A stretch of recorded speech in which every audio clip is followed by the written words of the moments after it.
Welcome to true 9 news.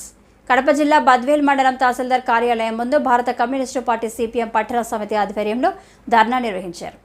అనంతరం తహసీల్దార్కు వినతి పత్రం సమర్పించారు. ఈ కార్యక్రమానికి సిబిఐ జిల్లా అధ్యక్షుడు గాలిచంద్ర ముఖ్య అతిథిగా హాజరయ్యారు. ఈ సందర్భంగా వారు మాట్లాడుతూ గత 3 నెలలుగా సొంత గృహం లేని నిరుపేదల నివాసం కోసం గుడిసెలు వేసుకొని నివసిస్తుంటే ప్రభుత్వం స్పందించడం లేదని కొందరు కబ్జాదారులు కొత్తపల్లి రెవెన్యూ పొలంలో సర్వే నంబర్ 1 నుంచి 90 వరకు సుమారు 200 ఎకరాలు ఆక్రమించి పండ్ల తోటలు నిర్మిస్తున్న రెవెన్యూ అధికారులు సోడియం చూస్తున్నారని విఆర్ఓ జగదీశ్వర్ రెడ్డి వారికి అన్ని రకాలుగా సహకరిస్తూ ప్రభుత్వ భూమి అన్యాక్రాంతం కావడానికి కారకులయ్యారని దుయ్యబట్టారు.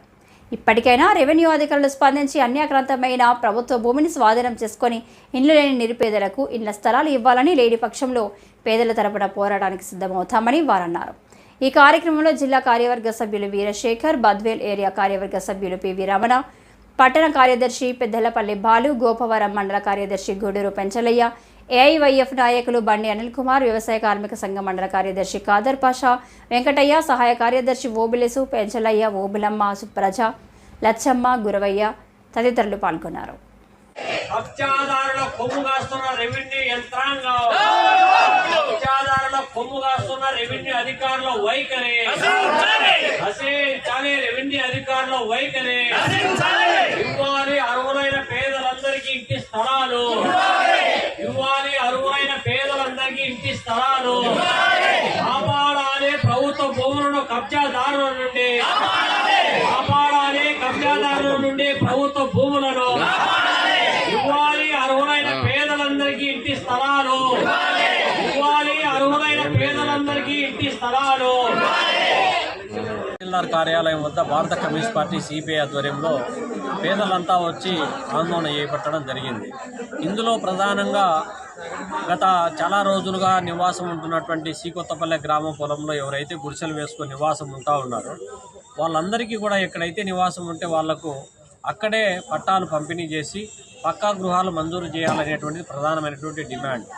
ఇక్కడేమో ప్రభుత్వ స్థలంలో పేదలు గుడిసెలు వేసుకుంటే వాళ్ళ మీద రాత్రికి రాత్రి పోలీసులు వచ్చి ఆ గుడిసెలు పెరికేసి కేసులు పెడతా ఉన్నారు. కానీ ఆ పక్కనే ఉన్నటువంటి ప్రభుత్వ స్థలాలలో కొంతమంది వ్యక్తులు ఎకరాలు ఆక్రమించుకొని వాటిలో జామాయిల చెట్లు నాటుకొని ఆక్రమించుకుంటా అంటే వాటి జోలికి పోవట్లే. అట్లే ప్రభుత్వ పర్పస్ కోసము కేటాయించినటువంటి స్థలాలు లేకపోతే విలువైనటువంటి ప్రభుత్వ వంక, వాగు, చెరువు, రస్తా, అసైన్డ్, దేవాదా, ఈనా, వక్ఫ్ బోర్డు భూములన్నీ కూడా ఆక్రమణకు గురవుతూ ఉన్నాయి. బద్వేలు నియోజకవర్గంలో చాలా వేల ఎకరాలు, దాదాపు అంచనా ప్రకారము 20,000 నుంచి 30,000 ఎకరాలు అన్యాక్రాంతమైనట్లు లెక్కలు చెప్తా ఉన్నాయి.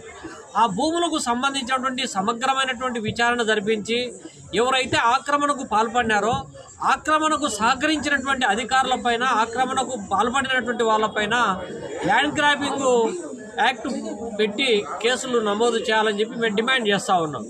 దాంట్లో కొన్ని ర్యాండమైజేషన్ చేసి వివరాలతో కూడుకున్నటువంటి అర్జీ కూడా ఆర్డీఓ గారికి ఇచ్చాం. కానీ ఇంతవరకు అర్జీ ఇచ్చి 10 రోజులు గడుస్తూ ఉన్నాయి కూడా ఇంతవరకు దాన్ని కనీసం పరిశీలి చేయకపోగా ఎక్కడైతే పేదలు నివాసం ఉంటా ఉన్నారో గుడిసెలు వేసుకొని ఎలాంటి మౌలిక సదుపాయాలు లేకుండా, కరెంటు లేకుండా, నీళ్లు లేకుండా, కాలువలు లేకుండా, కనీస అవసరాలకు ఆమె దూరంలో అటవిక జీవనం సాగించేటువంటి వాళ్ళపైన వీళ్ళు కర్కశంగా వాళ్ళపైన దాడులకు ప్లాన్ చేస్తూ ఉన్నారు. దీన్ని తీవ్రంగా ఖండిస్తూ ఉన్నాం.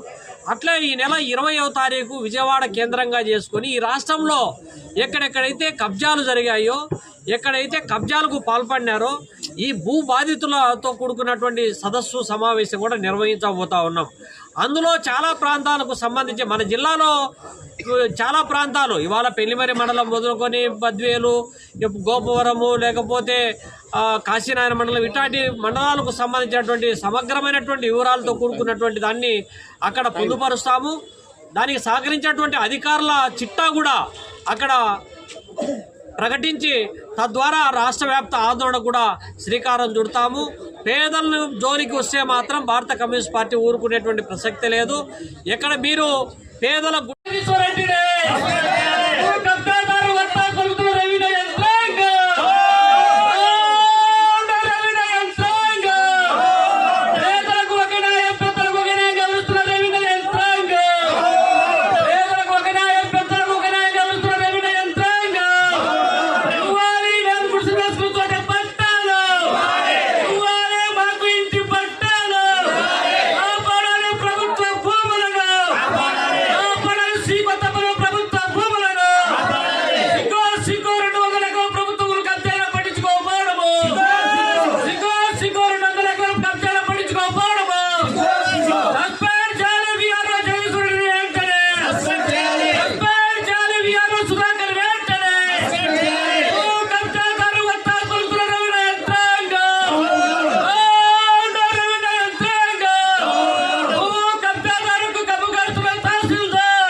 ఐక్యత పేదల ఐక్యత పేదల ఐక్యత జిందాబాద్ సిపిఐ జిందాబాద్ సిపిఐ జిందాబాద్ వర్ధిల్లాలి భారత కమ్యూనిస్ట్ పార్టీ వర్ధిల్లాలి భారత కమ్యూనిస్ట్ పార్టీ ఇవ్వాలి మాకు ఇంటి పట్టాలు ఇవ్వాలి మాకు ఇంటి పట్టాలు ఇవ్వాలి మాకు ఇంటి పట్టాలు మా కాలనీలో మౌలిక సదుపాయాలు ఏర్పాటు చేయాలి మా కాలనీలో మౌలిక సదుపాయాలు ఏర్పాటు చేయాలి మా కాలనీలో మౌలిక సదుపాయాలు ఇవ్వాలి గుడిసెలు వేసుకున్న చోటని మాకు ఇంటి పట్టాలు వర్ధిల్లాలి భారత కమ్యూనిస్ట్ పార్టీ సిపిఐ సిపిఐ అధికారులు ప్రభుత్వ పట్టాలు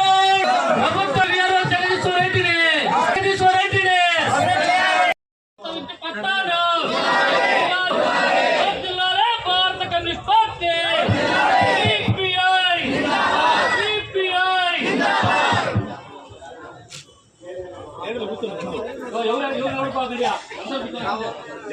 ముందు కూర్చోండి అడుగుతాండి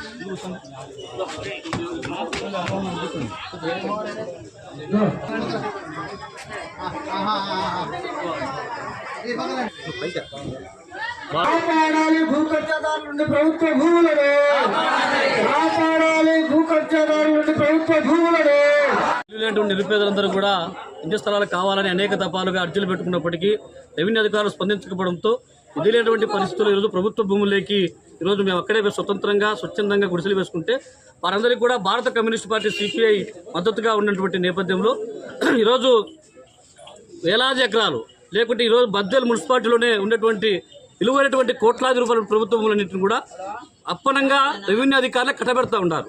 దీనికి ప్రత్యేకించి చూస్తే ఇంటి దొంగ ఈశ్వరరావు పట్టలేని సందంగా రెవెన్యూ అధికారులే ఈరోజు దొంగ చేతికి తాళాలు ఇచ్చినట్టుగా ఎక్కడెక్కడ ప్రభుత్వ భూమి ఉంది అని చెప్పి వీఆర్ఓలు చెప్తా ఉన్నారు. వీఆర్ఓ జగదీశ్వర రెడ్డికి అయితే ఏం పని లేదు, అసలు అదే పని. ఒక్కొక్క ఆ కమ్యూనిటీలో వాళ్ళకు కూడా అసలు వాళ్ళు నావాడు నా కులపోడు నా బంధువు అని చెప్పి రకరకాలైనటువంటి పద్ధతుల్లో భూములను కూడా అప్పచెప్తా ఉన్నాడు. అంటే నువ్వు ప్రభుత్వ ఉద్యోగంగా వ్యవహరిస్తున్నావా, లేకుంటే నీకు సంబంధికులు నీ రక్త సంబంధికులు నీ బంధువులు అని చెప్పి ఆలోచిస్తా ఉన్నావా? ఉద్యోగధర్మాన్ని పాటిస్తే బాగుంటుంది. అదేవిధంగా ఈరోజు అనేక మంది ఈరోజు వీఆర్ఓ గారి ఇద్దరు వీఆర్ఓలు అట్లే పనిచేస్తూ ఉన్నారు. మరి ఈరోజు కొత్తగా తహసీల్దార్ గారు వచ్చారు, ఉదయ భాస్కర్ రాజు గారు. మరి గతంలో కూడా ఆయన పనిచేసిపోయారు ఇక్కడ. ఈరోజు మేము అడుగుతా ఉన్నాం, పేదల జోలికి మాత్రం ఆగమేఘాలు ఒంటికాల మీద వస్తున్నారు. అసలు బాగ్రాపేట దగ్గర వేస్తే ఇది ప్రభుత్వ భూమి తీసేయడం చెప్పి మాట్లాడుతున్నారు. లేకపోతే శ్రీకొత్తపల్లిలో 3 నెలల నుంచి కరెంటు లేకపోయినా, నీరు లేకపోయినా, రోడ్డు లేకపోయినా అక్కడే మేము అహర్నిశలు చిమ్మ చీకట్లో పాములు విష సర్పాల మధ్య తేళ్ల మధ్య మేము కాపురం చేస్తూ ఉంటే అక్కడ పట్టాలు ఇవ్వరంట. మన పక్కనే కంచె వేసుకుంటూ వాడు జామా చెట్టు వేసుకుంటూ కంచె వేసుకుంటూ వాడు కనపడరు, పేదలు మాత్రం కనపడతా ఉన్నారు. ఈరోజు మేము అడుగుతా ఉన్నాం, ఈరోజు పేదల జోలికి వచ్చి పేదల గురించి తొలగించాలా, కాల్చాలా, కూల్చాలా అనేటువంటి ప్రయత్నం చేస్తే మాత్రం ఊరుకునేటువంటి సమస్య లేదు. ఉంటే ప్రభుత్వ భూమి ఏదైతే ఉందో ప్రభుత్వ భూమిలో ఉంటాం, లేకుంటే జైల్లో ఉంటాం తప్పనిచ్చే అక్కడి నుంచి ఒక్క ఇంచు కూడా కదిలేటువంటి సమస్యలు అని చెప్పి ఈ అధికారికి హెచ్చరిస్తా ఉన్నాం. మీకు ఏమాత్రం చిత్తశుద్ధి ఉంటే, నీతి నిజాయితీ ఉంటే, మీరు నిజంగా అధికారులుగా పనిచేసేటువంటి అవకాశం మీరుంటే ప్రభుత్వ భూములు ఏదైతే కబ్జా అయినాయో అవన్నీ కూడా స్వాధీనం చేసుకుని ఇవన్నీ చేసుకున్నాం, హెచ్చరిక బోర్డులు పెట్టాం అని చెప్పి మీరు వస్తే అప్పుడు మేము స్వచ్ఛందంగా రావడానికి సిద్ధపడతాం తప్ప అంతవరకు వచ్చే సమస్యలు అని చెప్పి ఈ సందర్భంగా తెలియజేస్తాం.